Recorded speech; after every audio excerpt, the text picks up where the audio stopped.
All right now, I see all these black people going to meetings saying, I love diversity, I'm into diversity.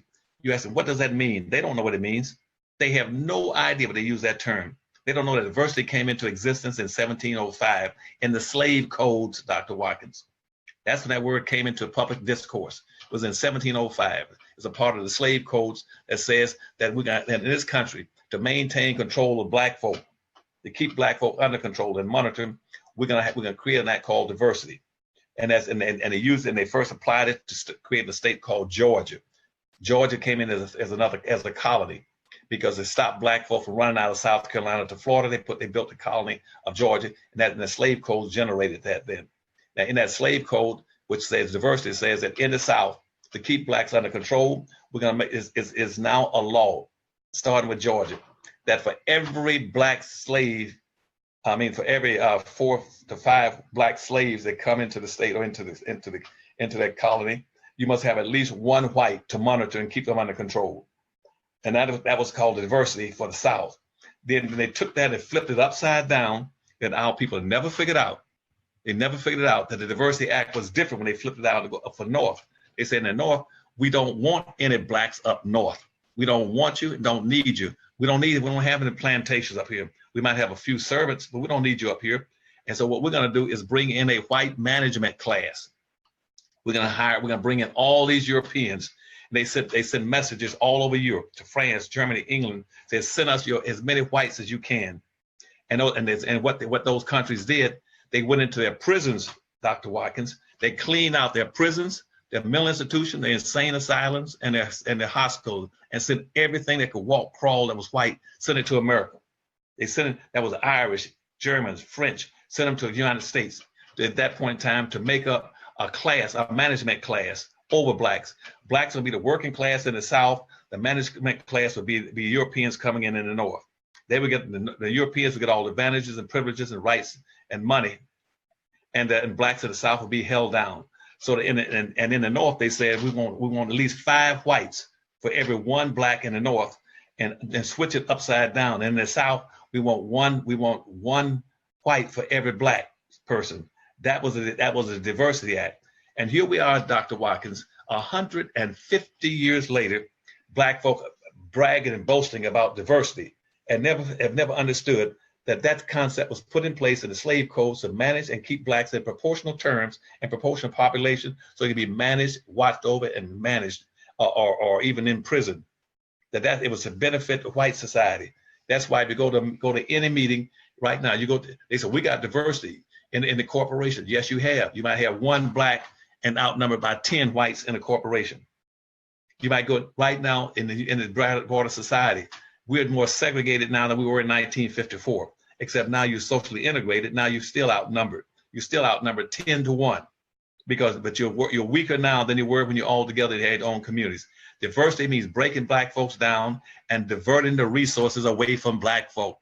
And in 1978, that's what the Balky decision was about in California, which says, and the Supreme Court says that the only people that should be entitled to preferential treatment and some reparations would be black folk, and because they're the only people this country has systematically and conscientiously and historically excluded, subordinated, and exploited. And guess what? Your Asians, Arabs, Hispanic, and gays and women, what they said, we totally agree that we have not been mistreated and maltreated like black folk, but it just looked good if we were all there with them and we show a sign of diversity. That's where the Diversity Act came from. And so you're blacks dead in diversity, not knowing the history of it. That means diversity means diverting resources from black folk and not including them in a darn thing. And black folk can't figure it out because they can't focus. They can't focus strictly on black issues. Say, I don't want to be into the gay stuff. I don't want to be into the women's issues, harassment issues. I don't want to be into I'm not going to put politics above my race or political party above my race. I'm gonna stay focused primarily on vertical, my people, my issues as it pertains to my well-being. Who am I? Where am I? And how am I going to get someplace that's in an improved circumstance? Well, it's almost like a different kind of version of like when people start saying Black Lives Matter, and then everybody starts saying all lives matter. They were kind of watering That's it. That's it. Did you say it again? Yeah. Say it again. That's exactly. You just hit it dead on the head. Say it again now. Say it again. Yeah, yeah. When because people start off saying Black Lives Matter, then you have people saying no, no, no, all lives matter. Well, it's almost like when you say black racism or racism against black people is wrong, and they say, well, all discrimination is wrong, or we need diversity, or we need more, multiculturalism. And what happens is that if you go to a lot of college campuses, for example, back, when I was in school, I remember we had the Black Student Union. We had stuff for scholarships for Black students. We had things that were for Black people.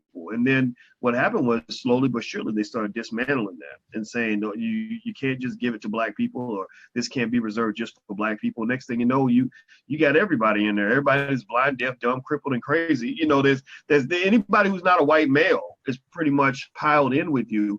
And it basically ends up pushing the Black folks kind of out of the loop, and another thought that I had, based on what you just said, is that it's interesting how the racism that you see from the South it's different from the racism in the North, in that first of all, we know the Southern racism historically seen was always more blatant as opposed to very subtle. But then on top of that, it's almost like when I look at the history of the South, it's sort of like in their minds they said, okay, we don't like Black people because we believe niggas have their place, and we like them here, but we need them to stay in their place so they can serve us. Whereas in the North, they were kind of, and it almost seemed like in competition with the Southern whites, economic competition. They said, well, we don't really like you having those Black people as your slaves. Slavery is wrong. But then when slavery comes to an end, they're like, yeah, well, we said you should free the Negroes, but we don't want them living next to us, because if they come next to us, they're gonna come to Chicago and take my job. He's gonna come to Rhode Island and take my opportunities. So it's a little bit like how you have people that maybe animal rights groups who might say, look, we don't want you killing the skunks and abusing the skunks, but we don't want to be around the skunks. Like we don't. It ain't like we really actually like the skunks. We hate the skunks too, but we don't believe in killing them. So in a way, I can't think of any area in America where it has appeared that Black people have just really been invited and embraced. And I really gave up looking for that. It almost seems to me that the only option is to sort of buckle down, find your core, and be able to compete. If you can't really compete, so you're probably not ever going to really get them to like you. You're not going to get them to really like you. The only thing you can aim for is to get them to respect you. And the only way to get them to respect you is by accumulating power. Can you speak to that? Yeah, you're right. See, and that's why about 50 to 75% of the blame for our condition rests on the shoulders of Black people. I have to blame my own people for that. See, if Black folk were to go back and do what I've suggested all my books, to proclaim their exceptionality, say we are different people, we're special people. See, it makes it very hard for whites to do what you just talked about. See, anything that comes down the line for Black folk, whites are going to try to neutralize it out where it pertains to everybody. There's an old rule in politics and social economics. It says anything that applies to and is for good for everybody is not any good, and doesn't apply to anybody. In other words, that's the rule. And so what they tell, and that's why the civil rights movement, that's why the civil rights laws were wiped out. That's why the 13th and 14th and 15th Amendment doesn't work for Black folk, because our Blacks are so silly, function at that third grade level in terms of in understanding things. They allow whites to take these issues and spread them out so they don't affect Black folk. And the 13th, 14th, and 15th Amendment and those civil rights laws were written exclusively for Black folk. As a matter of fact, let me read a quote right here. It says, an examination of the history of the causes that led to the adoption of the 13th, 14th, and 15th Amendments demonstrated that the main purpose of all three constitutional amendments, the 13th, 14th, and 15th Amendments, was for the freedom of the African race, the security and perpetuation of that freedom, and the protection from the oppression of the white man who had formerly held them in slavery, unquote. That's what they were written for. See, the white folks didn't need the 13th and 14th Amendment. They weren't enslaved. They didn't need the 14th Amendment for due process. They had the 5th Amendment for that. They didn't need to have a 15th Amendment for voting rights. They've been voting for 360 years. But Black folk were so silly, they let somebody come in and neutralize them and tell them that belongs, everybody could use those. And that's why the Slaughterhouse case went to the Supreme Court. And in 1869 and was resolved in the courts in about 1872, 73, which says that Again, the white folk cannot use the 14th Amendment. And you're right now, here we are right now, all 150 years later, they talking about DACA, bringing all these Hispanics. Hispanics are not but white folks speaking Spanish and letting them use the 14th Amendment. And I said, nobody's supposed to be that silly. And the civil rights laws came out in 1857. That was strictly for black folk, because the Supreme Court had said in the Dred Scott decision, said that a black man, now notice what I said, let me draw 2 lines on this. A black man has no rights that a white man is bound to respect.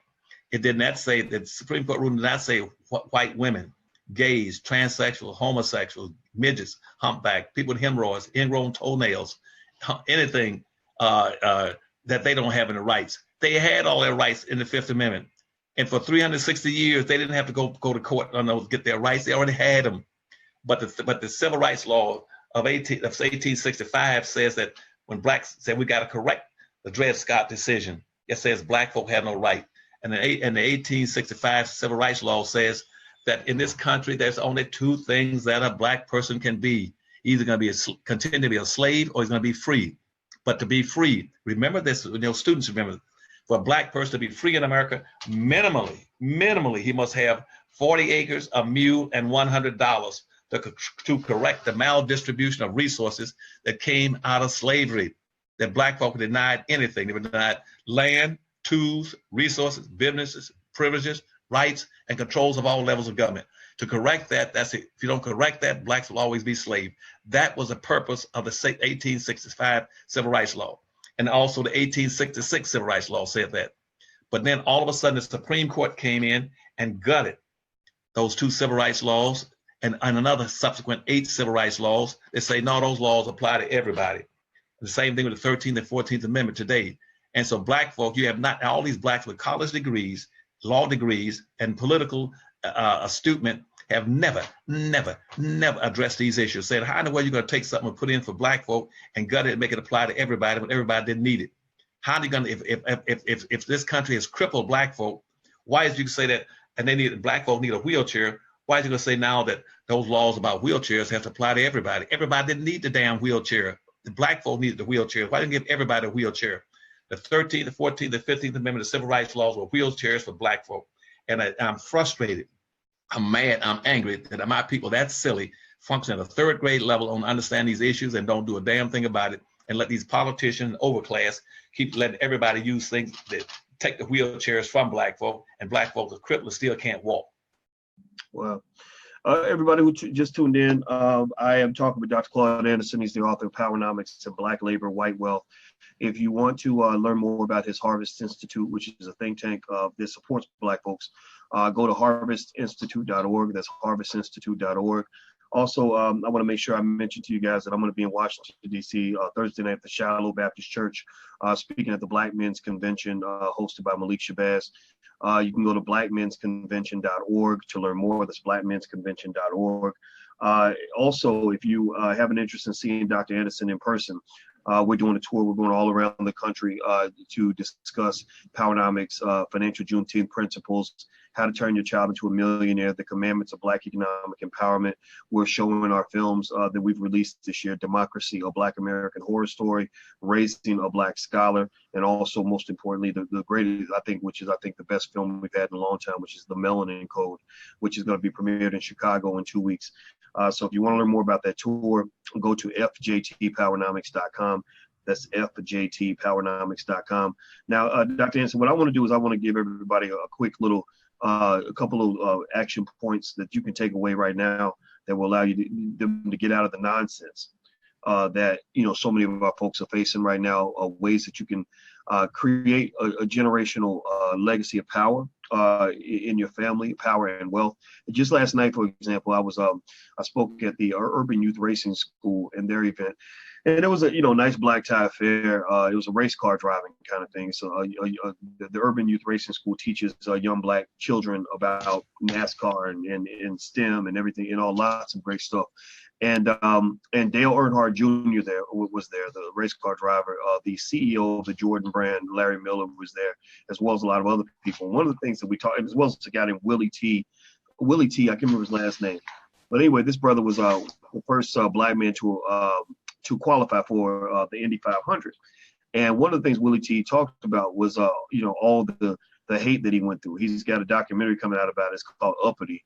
And he talks about just, being, getting into fights, getting spit on, getting treated like crap, being called a nigga, just being, all he went through to compete in NASCAR, and I talked to Willie afterward, and I asked him, I said, so what was that like? I said, I saw your face, every image you had, you looked angry, you looked mad, and he said, I was mad because I wasn't gonna let them stop me. He said, I was mad because I was gonna fight them tooth and nail, and I was gonna keep on winning. I was gonna keep kicking butts, and ain't nothing they can do to stop me.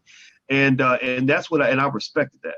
I respected. I said, you know what? I had some young black men at the table with me in their 20s, and I said, see, this is what you need to pay attention to. This is what you need in the community. One of the reasons your community gets its butt kicked is because you don't have a whole lot of real men anymore. You have a lot of propaganda that's training the black men to be weak and docile and scared and coon and everything else. And I said, you need strong men like this. This is what he's made out of, because he was a fighter. If they know you will fight them, then they'll never like you, but they're gonna have to respect you because they don't see you coming.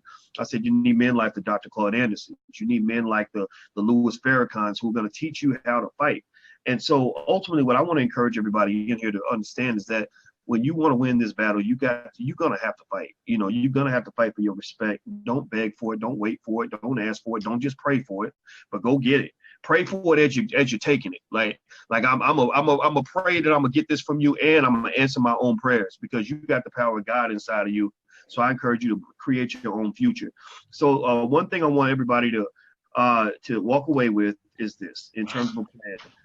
In fact, at the Black Men's Convention, I'm going to unveil. Malik asked me to put together help put together a national economic plan for Black folks, and this will be just my 2 cents. You don't have to follow the plan, but I wanted something that everybody can implement tomorrow with their own children, their own family, and not wait for it. You ain't got to wait for everybody. This is something you can do right now.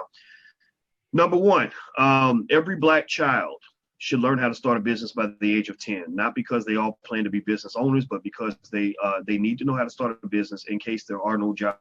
Stop waiting on white people to give you jobs. Stop waiting on white people to give you an opportunity to be happy and to be free and to be successful. They cannot give you success. You are supposed to be able to also create success. So every Black child should be in a program where they learn how to start a business. In fact, if you have it my way, Black boys should know more about starting businesses than they know about playing football or playing basketball and doing all these other things that aren't working. These strategies are not working. They are leaving our children in a ditch. They are being left behind. So they can play football and basketball and everything else, but make sure that child knows how to start a business so he ain't running around complaining that he can't take care of his kids because the white man ain't gave him no job. Number two, the $5 a day investment plan. I explained to you guys, the vast majority of our students in the Black Business School are stock market investors.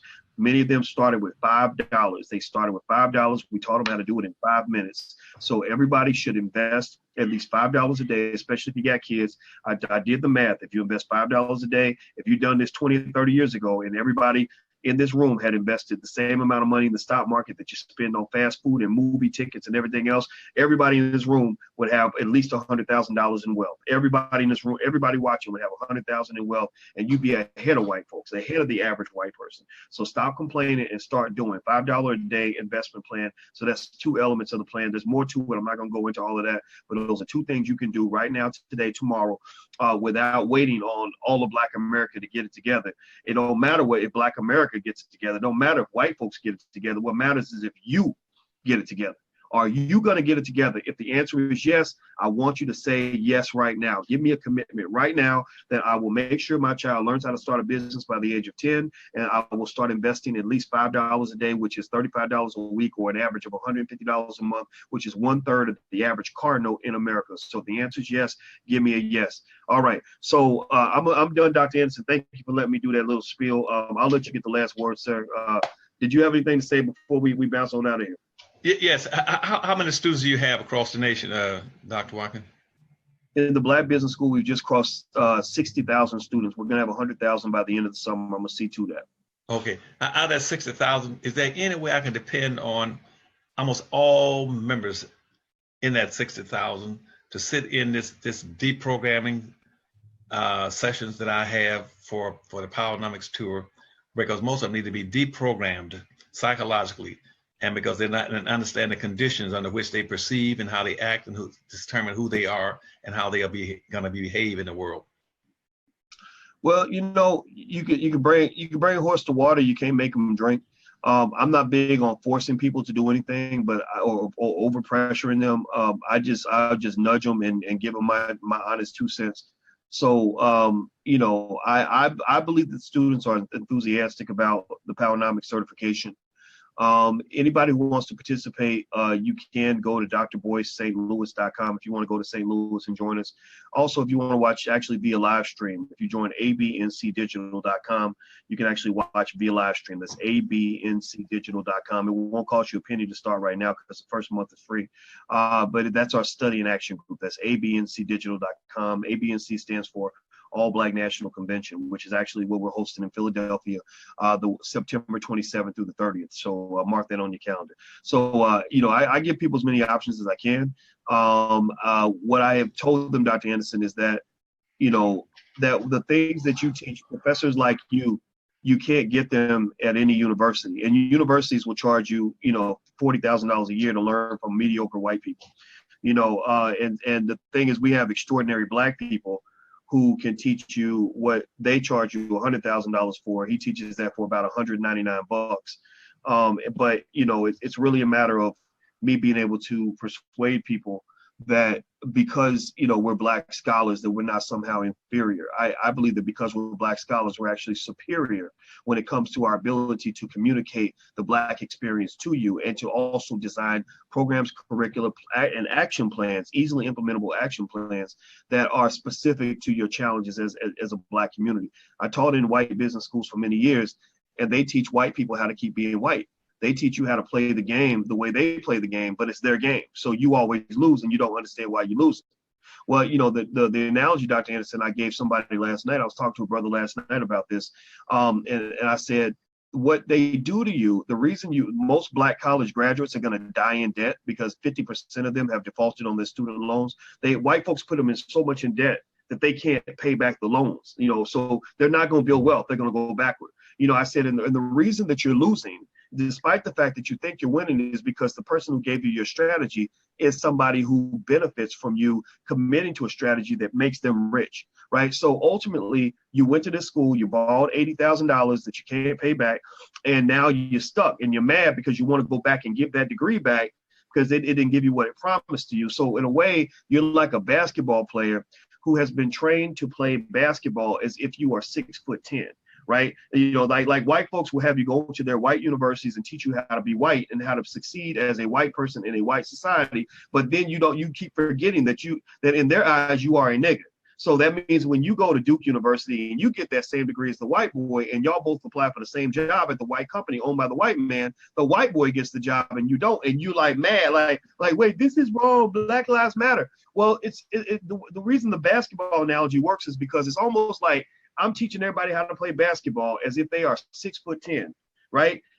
But you're not 6'10", you're 5'8", right? So you're learning how to play center on the basketball. You ever play basketball, Dr. Anderson? You know much about the sport? Are you a fan? A basketball? No, I'm not a basketball. Judo and karate. Okay, well, you know the difference between the center and the point guard, right? The center's the tall guy in the middle, right? And so the center's like 6'10", 7 feet tall. So you're being trained to play like you're 7 feet tall, but you're only 5'8". And so you are learning how to make the same moves they make, play in the same position, do the same thing. And the 7-foot guy, when he gets the ball near the basket, he can shoot it and score because he's tall. Your 5'8" ass gets the ball, you try to shoot it, they block it every shot.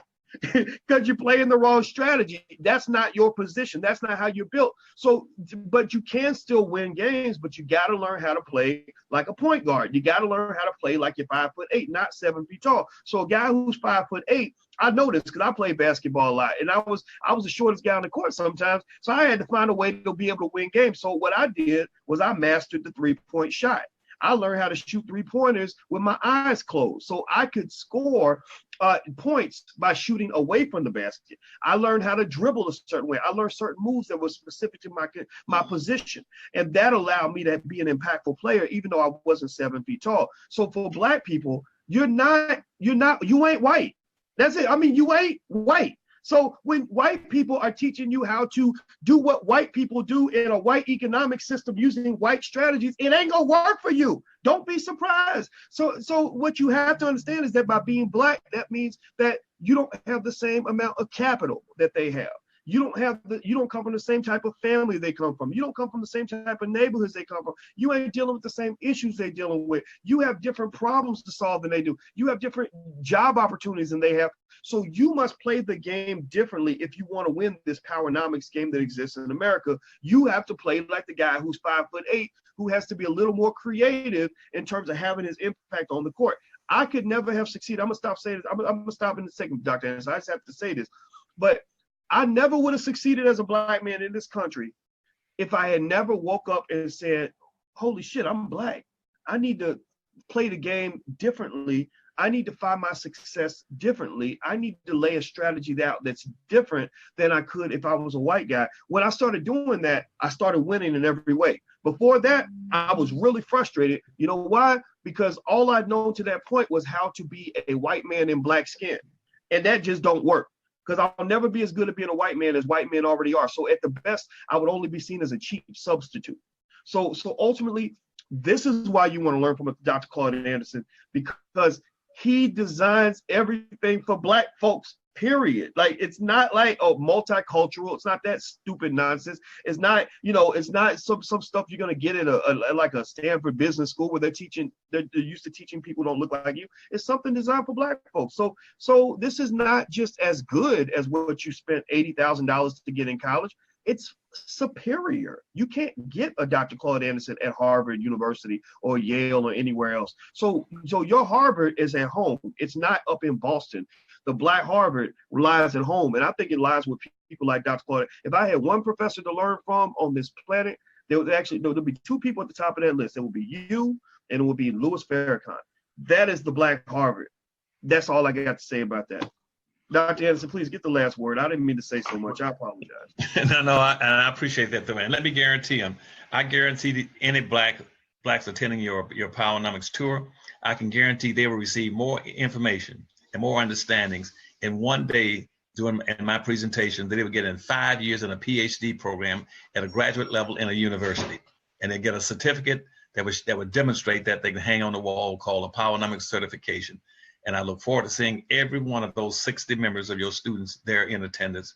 I want to be there. I want the comfort. I want them to be surrounding me. So I love my people, and I want the warmth and the companionship they can offer. And then I'm going to offer them guidance and direction in one of those 60 members of your students. Oh, sorry about that, Dr. Anderson. And I look forward to seeing them all. And I look forward to seeing you on Saturday. And when you get a chance, call let me know where everybody's going to be, okay? That I don't know. I sure will. So we'll be in St. Louis this week. I know you're going to do your certification in St. Louis on Saturday. People can go to drboycelouis.com if they want to get tickets for that. And then also, if you want to watch everything on live stream, you can actually go to abncdigital.com. That's abncdigital.com. So Lorianne, yes, it is online also. I saw John Mace was in here. John Mace was there Saturday. He highly recommends it. So, in fact, if you're not sure what you're going to get, just ask somebody online who's already participated. They're going to tell you it was great. And also, the other thing too is that if you don't go through the certification, and you're not happy, we'll give you 100% of your money back. Their university, they charge you $100,000 to learn from them. They're not going to give you your money back, but we want you to be happy. So we'll give you your money back if you're not happy for any reasons. So thank you very much, Dr. Anderson. It was awesome getting a chance to talk to you. Well, thank you. And I look forward to seeing you Saturday morning. That program starts at what time in the morning on Saturday? 8 o'clock, 8:30? It's going to be 8:30 in the morning, just like clockwork. Every city we go to, we'll do 8:30 a.m. to be maintained consistent. Okay. So make sure you contact me before then, so I'll make sure I'm there right on time, ready to go, okay? Yes, and sir. I thank you. And tell your students I'll see them next week now. All right, all right. Well, thank you guys for hanging out with us, and don't forget you can support the Harvest Institute, Dr. Anderson's think tank, by going to harvestinstitute.org. That's harvestinstitute.org. This week I'll be at the Black Men's Convention, which you can learn more about at blackmensconvention.org. That's going to be in Washington D.C. Shiloh Baptist Church Thursday night, and then St. Louis on Friday and Saturday, and then Chicago, the Premiere of the Melanin Code, the following I guess the weekend of the 27th. So we got a lot going on, so feel free to check it out. I'll see you guys soon. Have a great day. Take care, Dr. Anderson. Thanks again. All right. Bye-bye.